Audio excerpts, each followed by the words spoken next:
इतके जिद्दी बना की तुमच्या ध्येयापुढे तुम्हाला काहीही दिसले नाही पाहिजे. त्यामुळे इकडे फळ्याकडे लक्ष द्या. आपल्याला सोडवायचं आहे 4च्या पाढ्यातील पहिल्या 6 संख्येची बेरीज किती.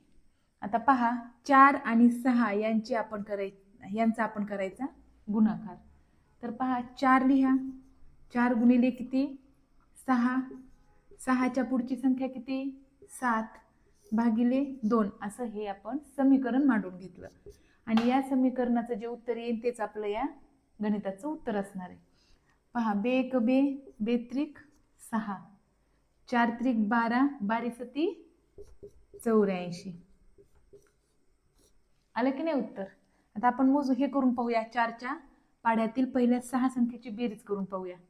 4 1 4 4 2 8 4 त्रिक 12 4 1 16 4 5 20 4 सखे 24. आता यांची बेरीज करू. एवढी येते का पाहूया.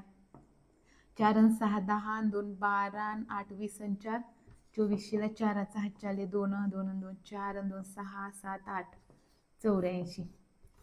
बघा आलं. तर अशा प्रकारे विविध स्पर्धा परीक्षेचा अभ्यास करा. परीक्षेमध्ये पास व्हा. Best of luck.